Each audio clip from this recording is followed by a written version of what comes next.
He just looked in my eyes. He was looking right through me. This went on for like 2 minutes. And then afterwards, I learned the teachings, I learned the practices. Literally, I walked out of the room and my mind was blank. I couldn't even think about thinking. It was like pure presence. And that profoundly changed my life. When you are in a playful state, that's when the neuroplasticity in your brain, that's when it's the highest. Meaning that if you want to transform something, playful is the way. Only a fool tries to change the world. He who knows changes himself, and the world will change on its own accord. Welcome to the Quantum Lens podcast. I'm your host, Oksana Hansen.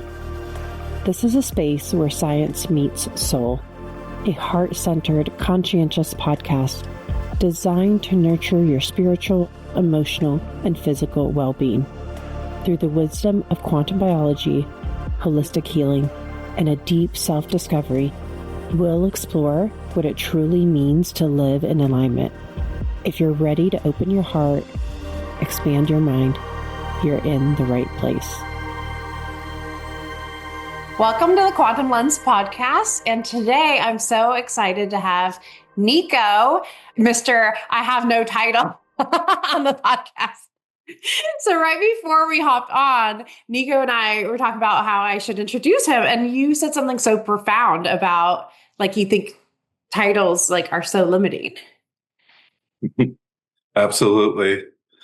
You know, just an expression of source, like all of us. And when you put a title on somebody, expectations consciously or unconsciously come with that. So yeah, I just go by Nico, and I've had a lot of experiences and I've learned a lot of different things, and I love to share them. And that's what we're here for. Well, I like to call you the quantum wizard, but I will also second, the perpetual student, which I resonate with that as well. So yeah, and I study not because I want to figure things out anymore. I've had these experiences, these profound experiences to where I don't know how to describe it beyond words. And I know my path. I know where to go. So I don't study for that anymore. I just study because it's fun. I'm an engineer by trade, so I like to figure out how things work. It's just fun to me. As a kid, I would open stuff up and like see how it all works, and then I couldn't put it back together. My dad be really mad. But it's kind of like that for me in life. I see life and the earth and this world as this big playground. My greatest teachers are nature and then kids. The wonderment, how they move through reality, that there's still the magic that they perceive everywhere. And I'm still kind of clued into that. So people call me a magician, but for me, it's just like, no, I mean, from a scientist point of view, you could say like, I know a bit more about science that you might not have heard of yet, but also from an experiential point of view, my inner child is still very alive. And I'm grateful for that. that is one of the things that I will have to say about you, my friend. And that is the way that you approach life is just such a fun, loving way. It's like every time we're together, we're doing shit like having a piñata outside and doing these games and things that just make life so fun. So you're really, really fun to be around. And I just feel so blessed to know you, and thank you. And so blessed to call you my friend also. Yeah, well, thank you. The playfulness actually, I met like a true Daoist master, and the experience really changed my life because my mind literally went completely blank for 7 hours. Like he's old school. Like he teaches through presence. If you're ready and you're in his presence, it will come. And I didn't realize all that back then, right? He just held my hand and he just looked in my eyes. Like he was looking right through me, which actually he did. I found out later. And then this went on for like 2 minutes. And then afterwards, like I learned like the teachings, I learned the practices, and I went back and literally I walked out of the room and my mind was blank. I couldn't even think about thinking. It was like pure presence. And that profoundly like changed my life. But coming back to what I noticed about these real masters, they're all very playful. And that is like the way back. For me, it's like, we come into this world playful, wonderment, magic, and then we kind of get programmed, but we also go through life and learn experiences. But then there is a point, I feel, that we take those experiences, but we move back to that childlike, playful state, but with the wisdom of our journey. That's something I really noticed, like how playful they are. But also for those of you that are more scientifically minded, because I can bridge that too. When you are in a playful state, that's when the neuroplasticity in your brain, the ability for your brain to create new neural pathways, that's when it's the highest. Meaning that if you want to transform something, a habit or certain thought patterns, even like, playful is the way, because that neuroplasticity goes through the roof. Look how quickly children learn versus when we get older. I think a lot of that is because of their playfulness. And just in general, life is a lot more fun when you approach it playfully. And that's really a choice. And that's a lens. Our vibrational state is our perceptual filter through which we see the world. So when you change that state, you change your life right there in the moment.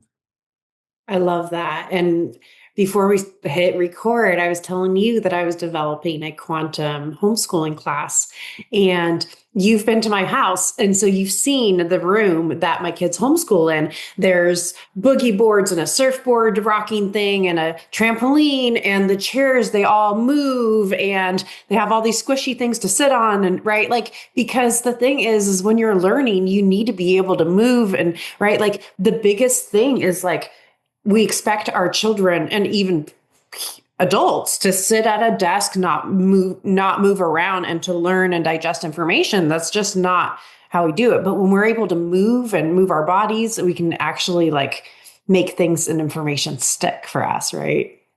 Yeah, absolutely. And I'm the same way. In school, A, I was always bored. B, I had to sit still, and I could never sit still.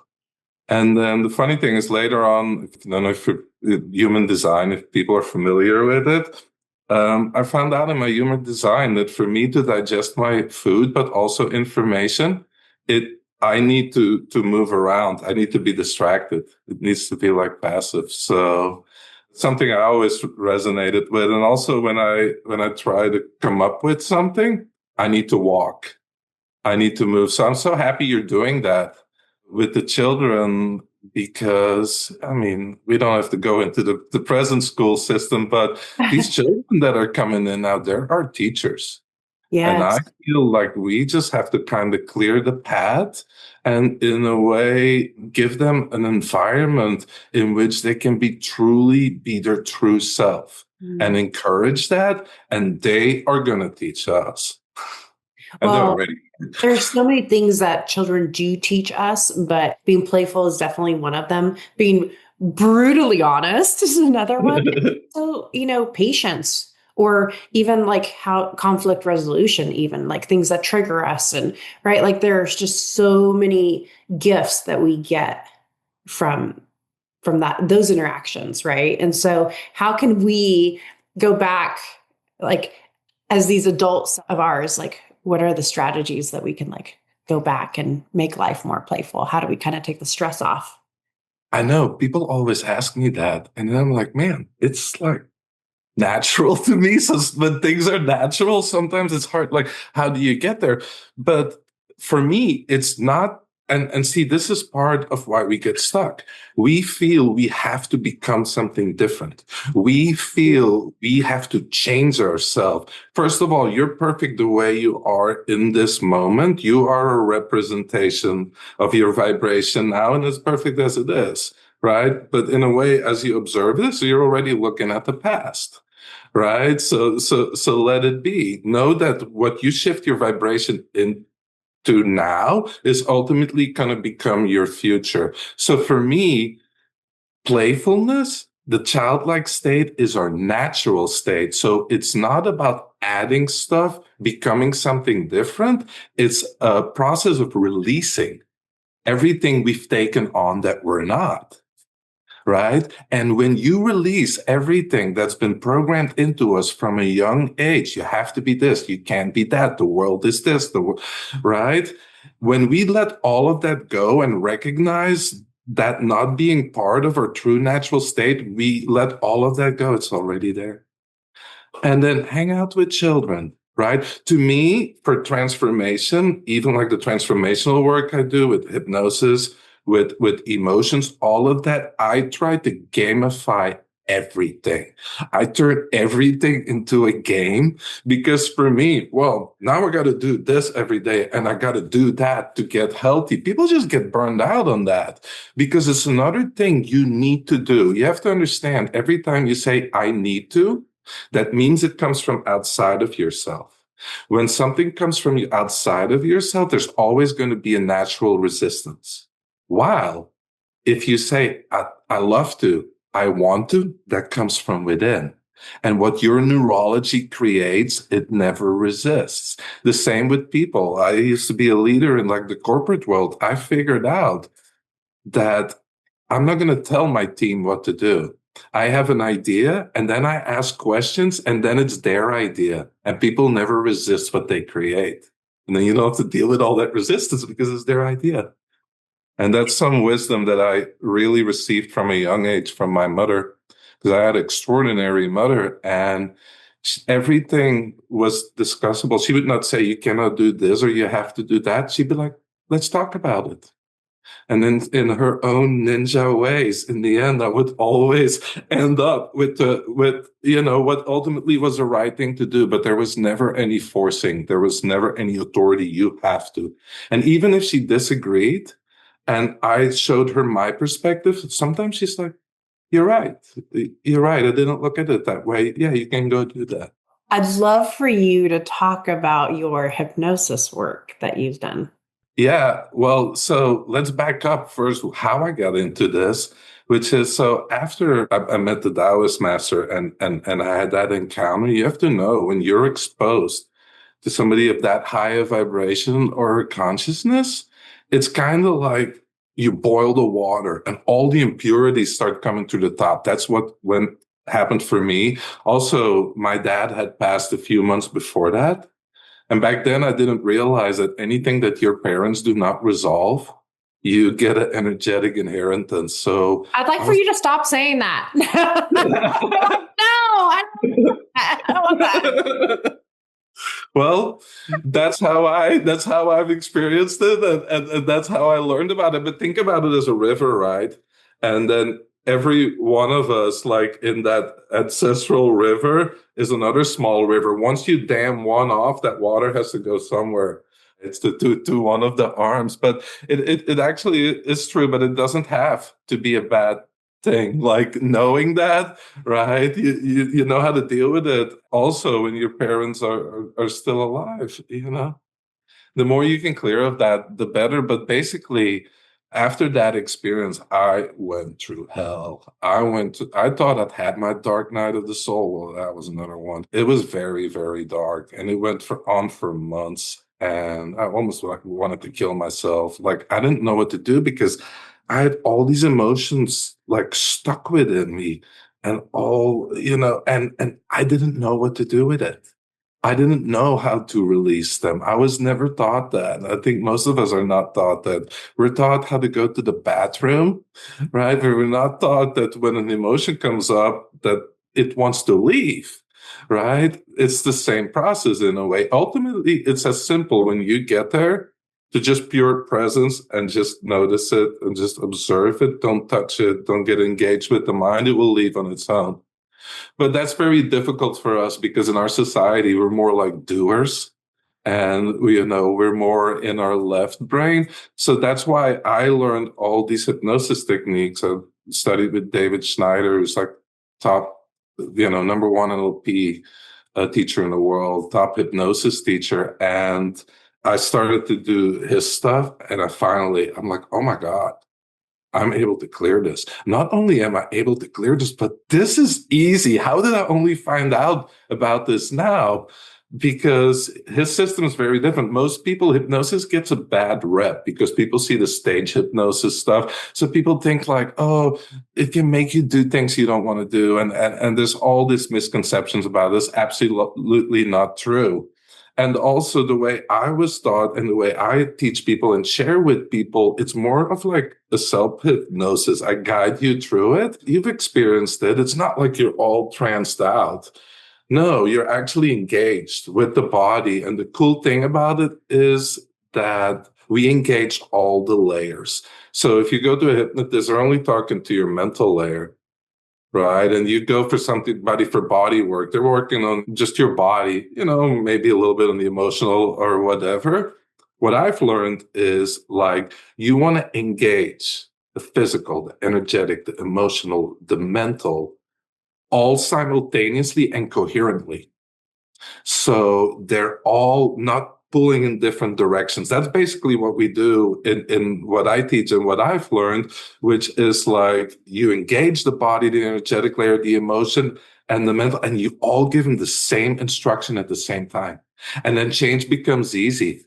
Because else, if you're only working on the mental, you only have so much energy in the system, and the body resists, and the emotions resist, and the energy. But you get them all there, and you create that coherence. Boom, changes rapidly. And it's one of the things I just love to share with people. Well, and as someone who has tried it all to release trauma, right? Like literally, you name it, I've probably done it.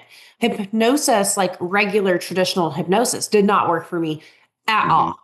It was kind of scary actually, because you're like in this trance and like you're aware of what's going on, but you can't move your body. And like, it didn't fucking work. Like, I just have to say that, like, it did not fucking work. And then I was given some recording to listen to at night for my fear of flying. And, like it's, yeah, it does not work. Like, and then, I think, because I've worked with several different hypnotists for this same issue, right?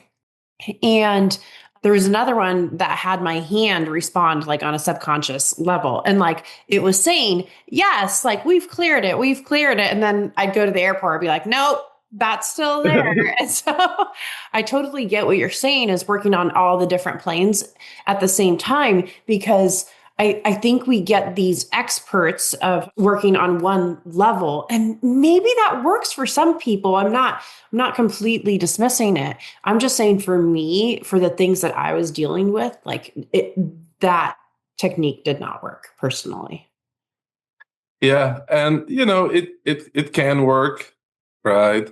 But when you engage all those layers, and I think it's also kind of the issue with science and in general, we are so like fragmented. It's like we break one area down and it's like, all right, I'm a specialist just on the pinky finger. And then we're going to study everything about the pinky, but we ignore the entire body attached to the pinky. And then we're surprised why we cannot explain certain phenomena about the pinky that we're like observing.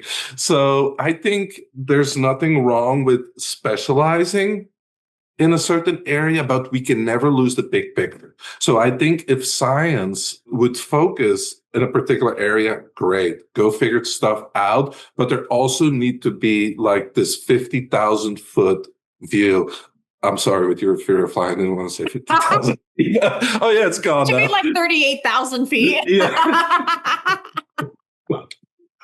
Right. So yeah, that's what I think needs to happen. And I see that now, even in the quantum wellness space. I mean, it's amazing. I've been doing the practice as a really, like my energy is like through the roof. It absolutely works like for the physical.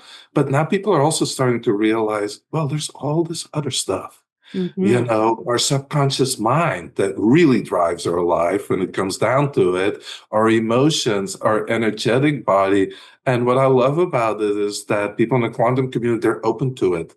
And they're like, yes, that is a piece, to where we can enhance what we're even doing. And that's why I'm excited about specifically talking to this community and all of you, because I've learned so much from all of you, but also you're also so open and so committed, to your health and a different way different way of being, to where I don't see this like you have to choose this or that. No, do this and it will amplify the work you're doing in the physical so many fold. Right?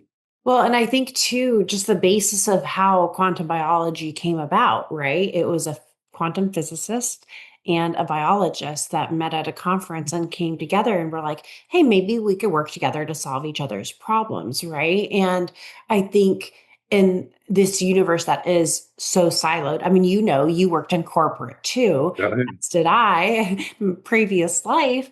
And those departments get so siloed. It's like the left hand doesn't know what the right hand is doing, right? And how much better would it be if they all came together and collaborated and worked together, right? And I guess that's the goal of every business. But what if we did that with our health as well? Is we recognized that it is the spiritual, it is the emotional, it is the physical body and the energetics of all of that collaborating together. Yeah, absolutely. We see a lot of that in like the outer world, but that is also a reflection of our inner state, our own fragmentation. Most people live from here up, right? And, but where the wisdom is? The wisdom's in the body. Because the more you start to tune into like your body always knows, and it knows first. And I know everybody that's listening to this has had that experience too, where you meet somebody or you're like in a certain situation and you have that feeling in your body, but then you rationalize your way out of it and you continue with it anyway. And then afterwards, something happens. And then when you're really honest with yourself, you said like, yeah, part of me knew that, but I just didn't honor it. And much of the work that I teach, as you know, it's all about going back to that first impression, because that's your subconscious communicating that feeling. So the mind communicates through thoughts, the conscious mind, but that's only 5%. It's the last to know, and it's the least capable of doing anything about the situation.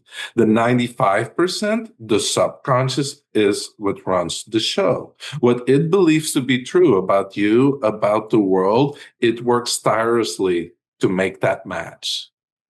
I love that you're bringing this up because for me personally, in the last, I would say, month or two, I'm having like crazy gut feelings about like people, partnerships, different opportunities, and things like that. And then I've tried to convince myself, and I've told you about this, I've tried to convince myself why, oh, I should do it anyhow. Right. And then I always come back to, and then the universe shows me my initial impression or my gut feeling was right. And so I've kind of been saying this to myself in the last couple of weeks is your body shows you what is in alignment and what you need, and you need to trust that. And people show you who they are, and you need to listen to that, and you need to trust that, because we can over rationalize anything, but what's really truly in alignment is really that gut instinct, that initial impression. Yeah, absolutely. That's what I really, bring people back to. I do it too, by the way. It's a completely human thing, right? I'm getting better at it, right? It's a learning process. But really, like in the techniques that I teach and in the transformational work, it's always about go with your first impression. It's it's reestablishing that communication with the deeper part of ourselves that has all the wisdom and that knows. It is, if you're dealing like with dis-ease, right? Ultimately, for dis-ease, for me, the root of that is because we're not truly our full self. So any parts of our life, relationship, name it, that we feel like we can't be our real self or our authentic self, that creates it starts from a limiting belief, but that creates certain emotions. Those emotions get repressed until they all ultimately work their way down into the physical. And then there's a direct correlation between which dis-ease and the limiting beliefs and the emotional patterns for every organ. Because everything is correlated. Everything is interconnected. So what plays out on the physical is basically a crystallization of everything we hold in our mind, the good and the bad. Then also what plays out for us internally is connected to the collective. And so this whole multidimensional interconnectedness. So the most powerful thing you can ever do for yourself and for others and for the world is clear it all up in your inner world. And I know there's some quote from like a Daoist master, and I don't know the exact quote, but he said, only a fool tries to change the world. Mm. He who knows changes himself, and the world will change on its own accord. Yeah, I love that. I love that you say it helped heal the family around you. When you started doing your inner work, you said like you saw changes in your sister and other things, not to like call you out on it, but I think that that happens for a lot of us in the quantum community too, is, you know, what we like to do is just educate, but more than that, just be an example. Because once you start getting up with the sun every morning, putting on your blue blockers, all of a sudden everybody else is kind of looking at you and they want to follow along. Like they get curious about what you're doing. And then it helps we're all quantum entangled, right? But when you do the work yourself, it makes an impact, whether it verbally does it or not, like it does it on an energetic level. Yeah, absolutely. And there's a few different dynamics at play here. You're absolutely correct. You know, when after my spiritual awakening and I started to perceive all these different things, you know, communications with my mother that had passed, my whole family thought I was going nuts. Right. I finally had to let that go because I tried to convince them and this and that, and I let all of that go. And I just kept working, developing, and clearing up my own mess. And that's when I noticed that my sister, she started to warm up to me and she started to shift, because we have to remember that, as you say, hey, we're all connected, but definitely if you're connected through blood, right, there's a very strong way that we affect each other. And if you look in the shamanic traditions, they say when you clear a particular issue for yourself, you're also clearing it for your entire lineage, 7 generations backward and 7 generations forward. Plus, I'd like to add to that you also help clearing it from the collective. And then the other thing is what you're mentioning. I mean, for me, it's the only type of leadership that exists, which is leading by example. I believe very strongly not to step on another's journey, not to violate another person's free will. So I'm never going to tell you what to do unless you ask me, right? But other than that, I know what really changes energy, what really changes people. And this big insight I had, because I've been teaching all these classes for so long. In the beginning, I was always like, what am I going to say? What am I going to say? It doesn't matter. It's who are you going to be? What is the energy that you carry? Because the energy is really what shifts people, right? And it happens through osmosis. And then the other cool thing about what you mentioned, just like add one layer on top of that, which is that in our collective consciousness, in any collective consciousness, there's such a thing as what they call the 100 monkey effect. Right. And the 100 monkey effect, I don't know if you're familiar with it. So I think this was somewhere in Southeast Asia on an island, and they had monkeys and they gave them sweet potatoes that they loved, but with sand on them. And then they showed one monkey how to wash the sand off. And then what they noticed was that as that one monkey had learned this, then other monkeys started to do it that were close because they would see it.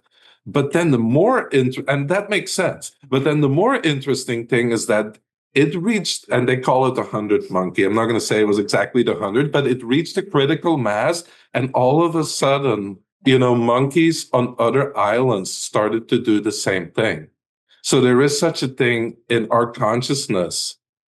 It's the same thing, that if enough of us are tuned into this, and are doing this and shifting this, it's almost like all of a sudden the entire collective, boom, just knows all of a sudden and starts doing it. It comes back to that interconnectedness that you talked about. And then people are always like, well, how are we going to shift the world? There's so few of us.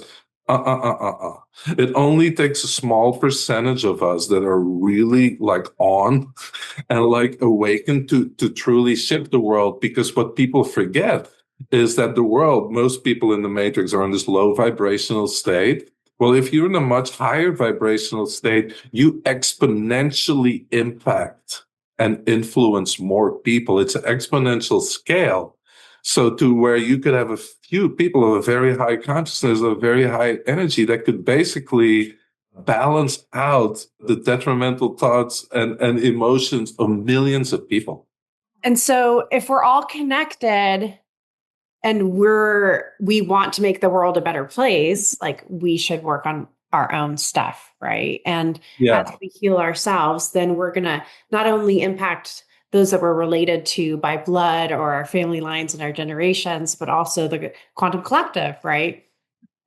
Yeah, and all the people we meet. Because when you're on this like journey and you start to align more with the true self, it's like the universe conspires and you meet all these people on your path and you're in their energy fields and you learn new things. And what one important thing also about this is that so many people are so focused on doing. I got to do this. I got to do that. Even when it's like to help the world, I have to do this. But you have to understand any action, anything you do, any thought, it carries the vibrational state from which it originated. Meaning that if you come from a low vibrational state and you're just doing for the sake of doing, of fixing, and you're maybe even angry or irritated, that energy is carried in your action and it will actually have the opposite effect. So don't like take any action or say anything if your vibrational state doesn't match it. Shift your state first. And then, you might be like, and you connect with your heart, you might not even feel like you should do this anymore or should say this. That happens a lot too. But then when you do say it, at least your actions, your thoughts, what you say, they are coherent with your vibrational state and how you feel. And remember, like people will forget what you did to them. But people will, you never forget how you made them feel. Yeah. And I think too, I've had to be very clear when I'm making decisions to sit with things for a minute to make sure that they're in alignment. Because Mm-hmm. sometimes I think it's very like you're in a conversation, you think it's fun, you're like, yes. And then you're sitting there saying, like, why did I say yes to that? Like, I don't want to go to that event or I don't want to go to this. Right. And for me, it's like sometimes I have to get very clear of my mindset clear before I make decisions. Now I always say like, let me sleep on that or let me think on that and I'll get back to you. I never say yes right away anymore. Yeah, that's smart. And also, when we're engaged in conversation and we get excited, but then the body might give other signals. But we're so into it that it's really coming back to taking that time. If you can't do it in the moment, like you say, give yourself some time. But what are you doing then? You're going back to the body, right? You're going back to the heart, to the body to discover how deep down you really feel about it and whether it's fully aligned with you. You cannot get there in the mind. So let's talk about our event that's coming up. I am so excited to be co-hosting this beautiful event with you called Quantum Coherence. So would you mind kind of introducing it and letting people know what you'll be teaching at that?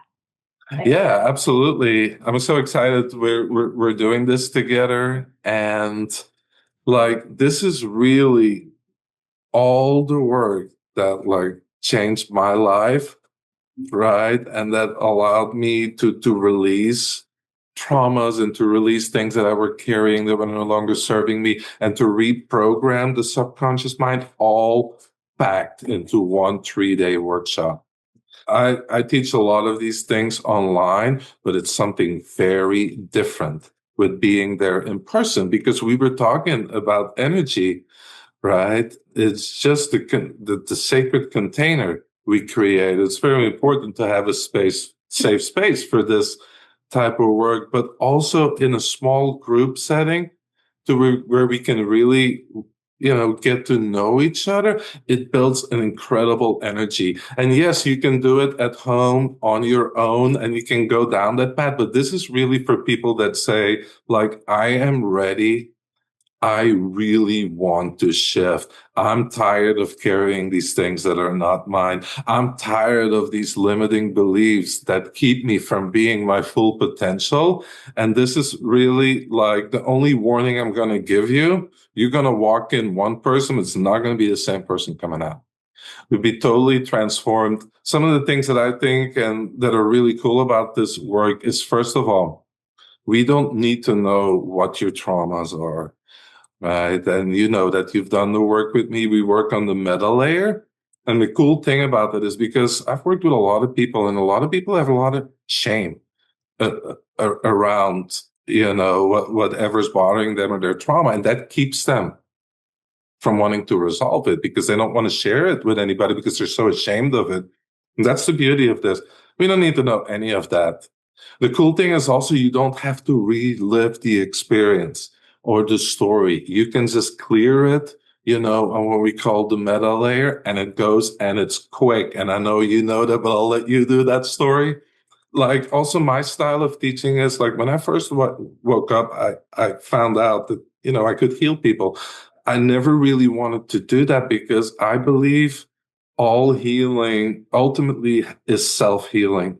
And we each need to own it and decide that we're going to, like, I would even say allow ourselves to heal because the body already knows. So I like to give people the tools, the techniques that work, and so they can do it for themselves because I like to empower people, to be in their power and to do it. And people are going to learn all of that on that weekend. And you have something to take home then that will really allow you to clear what comes up in the moment, but you can teach your children, you can teach your family.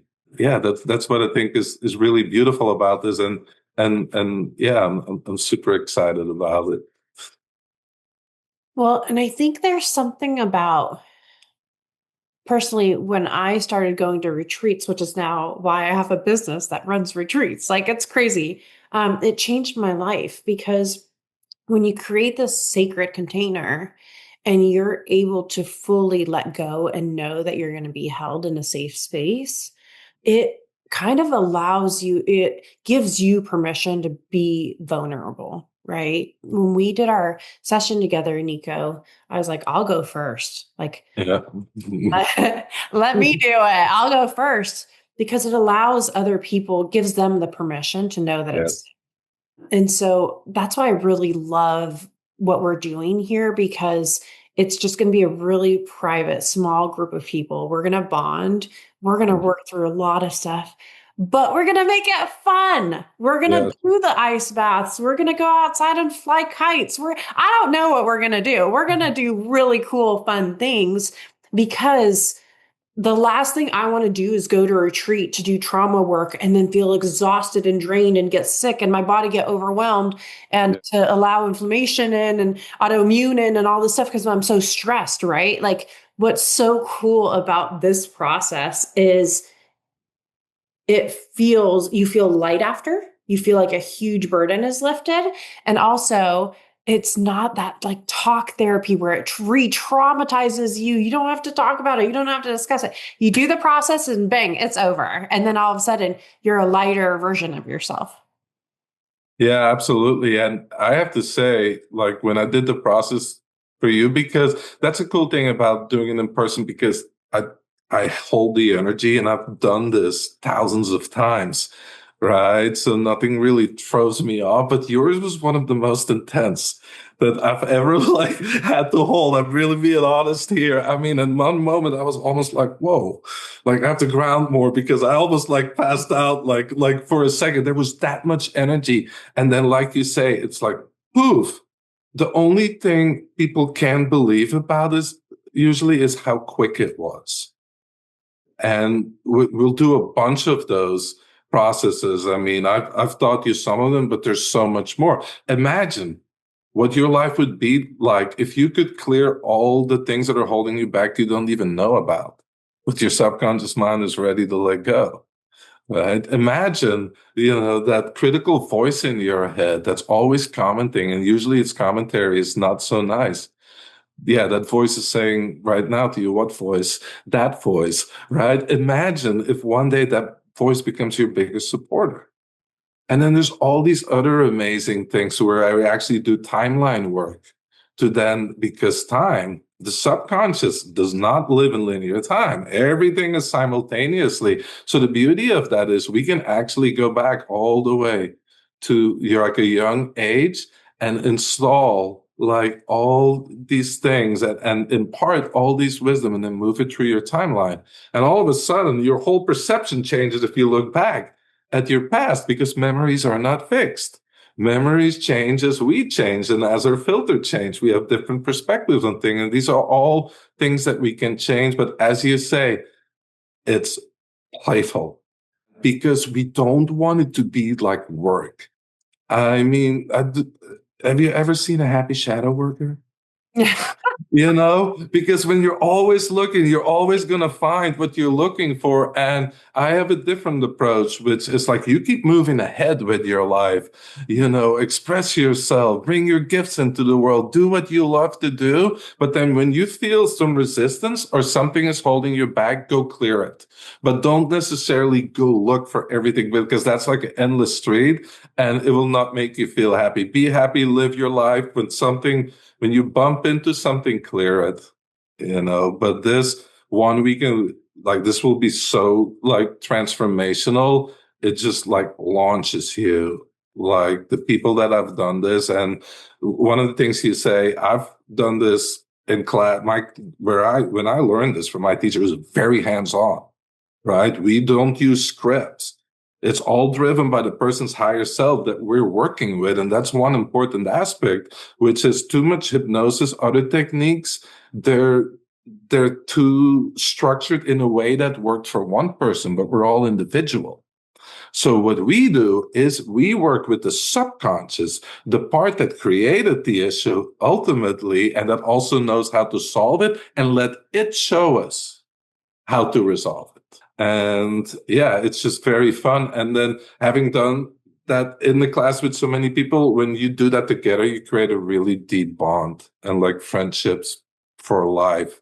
And it's no longer this thing that you dread, like going to the dentist. I got to go through trauma and emotional work, but it's like, hey, I get to hang out with people and we're going to have fun. And boy, am I going to feel lighter afterwards. And I think what really came to me when you were talking about how our subconscious mind doesn't know time, like time was man-made, right? Like it was like, Nico, we're going to record this podcast on this day at this time, right? But the universe doesn't have time. The only thing it has is cycles, right? And what came to me as I heard you talking about that is like, what we're actually offering you is a quantum leap, right? Yeah. Because one is we are going to release all the things that are no longer serving you.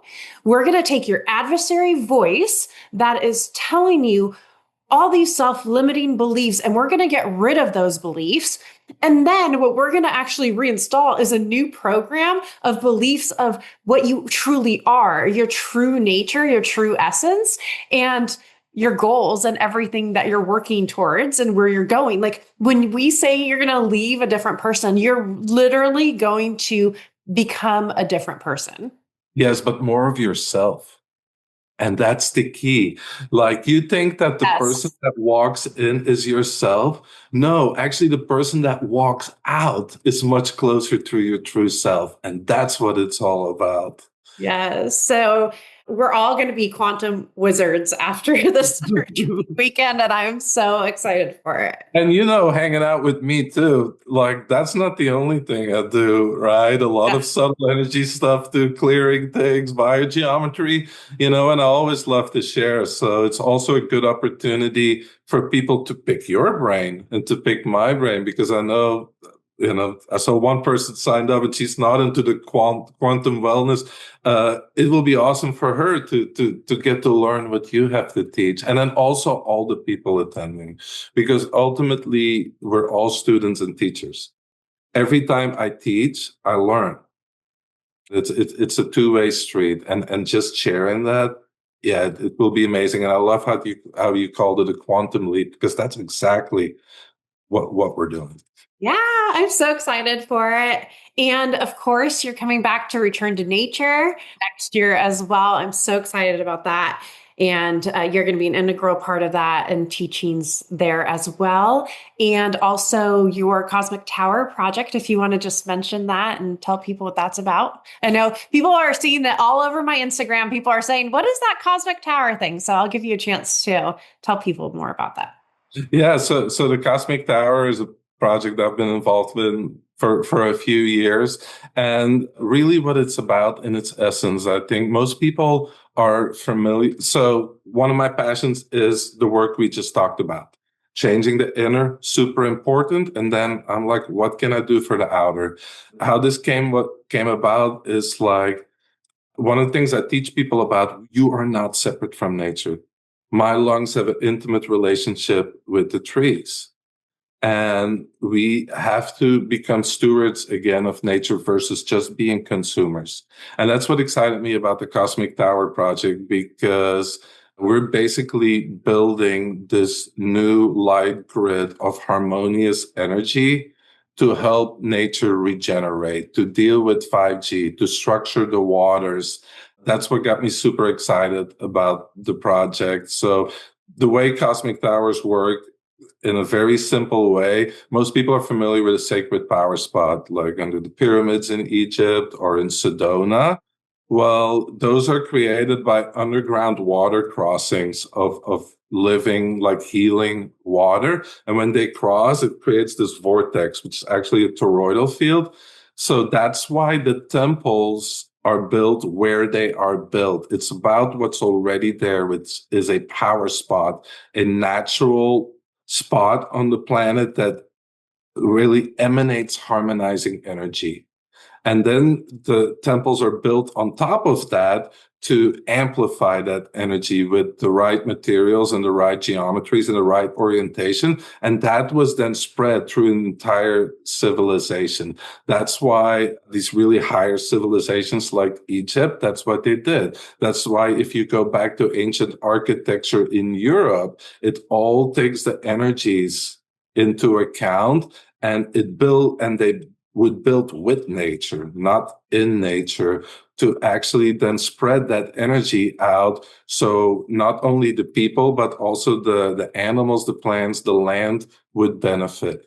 Well, the Cosmic Tower works on that same principle, like the sacred power spot. It works with healing waters, and it creates a field like that you can bring into your home.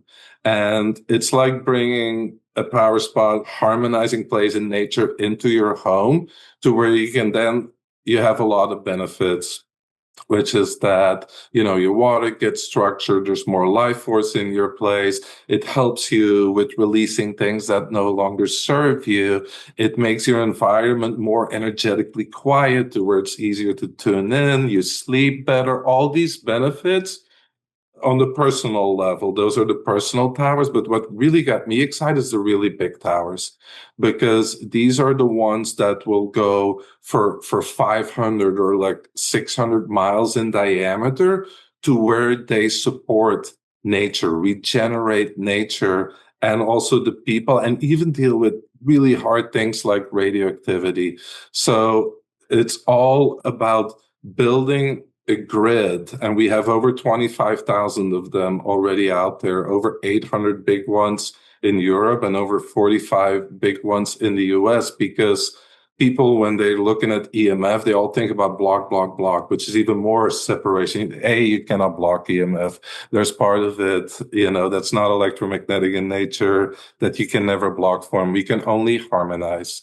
So my vision for that is to have a world where we have this grid to where people no longer have to worry about things like EMF, but more importantly, to where we become caretakers of nature again versus just consumers. And we support Mother Nature because remember, you can only ever get as healthy as nature is. Right. And also, she's our ultimate mother. And she's been really patient. It's the one great mother we all have in common. And she's been really patient with us. But it's kind of like we had a big party and we thought our parents were coming home tomorrow. Wait, well, guess what? They just called. They're a half hour away and the place is a mess, right? So, and look at all the things we've done to nature, right? We've gotten away from yes. living in nature, and we got to get back to that.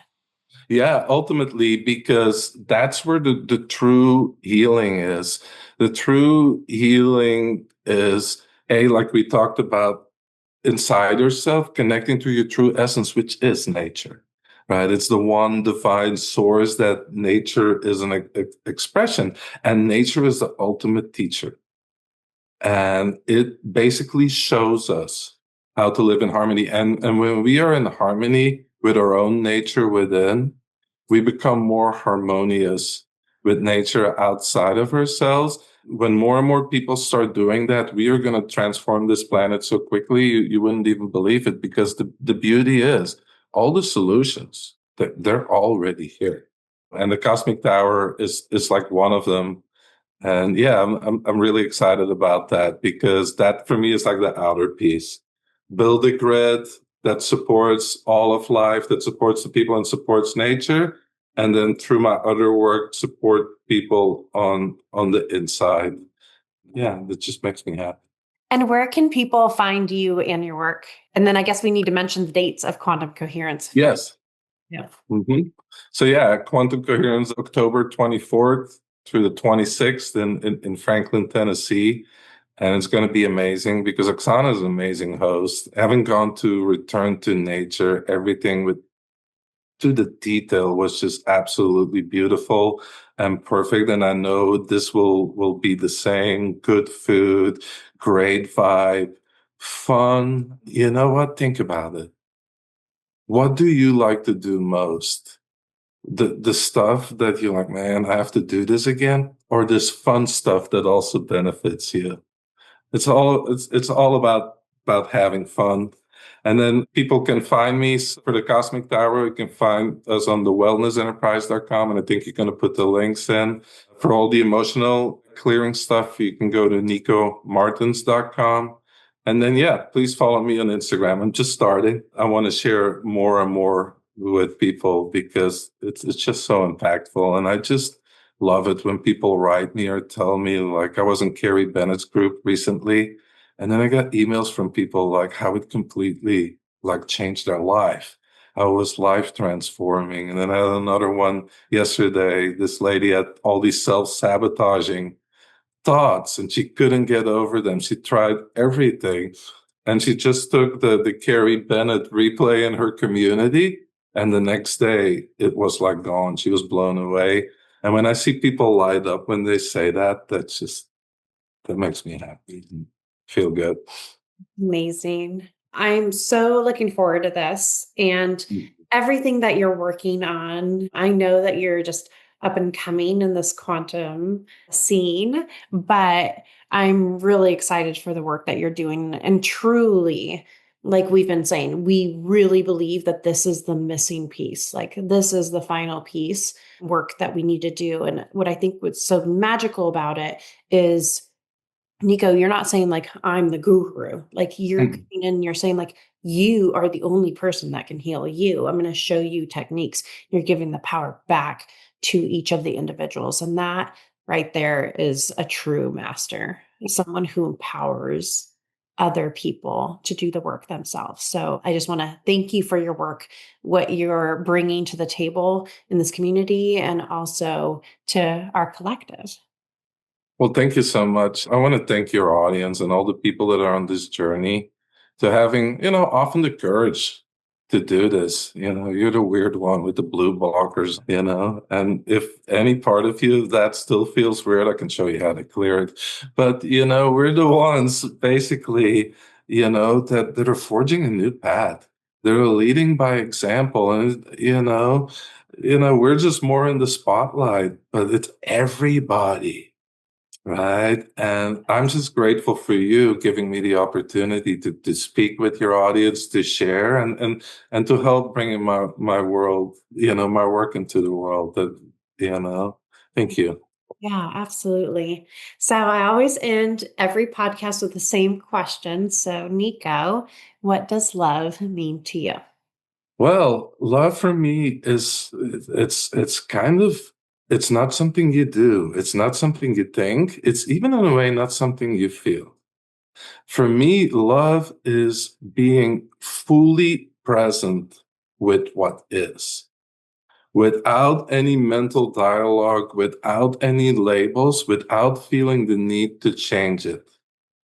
Because for me, love is like the medium that all of this takes place in. It's the interconnectedness. And oftentimes, people are like, oh, I'm being so loving and this and that. I'm thinking loving thoughts. That's not love. I call that human love. That's not the pure love. For me, the pure love is that pure presence, that source energy. And when for me, actually, when an emotion comes up, it shows me that I'm not in that state. Or when I feel I have to think loving thoughts or show love, I'm out of that state, So I come back to just pure presence. And pure presence means fully being here with what is, ultimately where you have no dialogue, or if a thought comes, no stickiness. It just moves in and it moves out again. And just being fully present with a person. And like just knowing that it's not you that does stuff, but it's ultimately the field. It's this pure love. And for me, it's amazing because whenever I go in a room or I am with people and I just come into that state, it's the highest thing you can do because it balances everything out and what needs to happen happens. And all I have to do is notice that the feelings that come up or maybe any judgments or whatever, and release that. Just come back to the state of pure presence. So tonight I'm going to tell my husband I human love you. Yes. We're going to start a trend. No, that's a beautiful answer. And I was just talking to someone this week about how I was recording a podcast with Sarah Thrive, and I was talking about how anxiety actually happens when you're not in the present moment. Most of the time when we experience anxiety, it's either we're thinking about something in the past or we're thinking about the future. And both of those things take us out of the present moment. So I love your definition of this because that's where we need to get back to, is just being more centered, more grounded, and more living in the present moment. Yeah, that's where our power is. Past or present, they're not real. Like it's just all right here, right now. And I just want to give people permission, like tomorrow you can wake up a completely different person, and that's okay. And we feel from society there has to be kind of this consistency in who we are, but identity is a very fluid thing. You're a mother, you're a teacher, you're a child, you're a parent. It's constantly evolving. Let it flow. Let it evolve. Enjoy your human experience. Have fun with it. Yes, be a human being, not a human doer. Yes. I like that. I love it. Well, thank you so much for your time today, and check the show notes for all the information about the things we talked about. Thank you again, Nico. Such a pleasure. Thank you so much. And thanks to all of your audience for listening. Thank you for tuning in to the Quantum Lens podcast. I hope this episode brought you insight, inspiration, and a deeper connection to your journey. If you've loved what you heard, be sure to subscribe, leave a review, and share it with someone who needs to hear this message. Let's keep this conversation going. And until next time, keep aligning, expanding, and embrace the magic of who you are.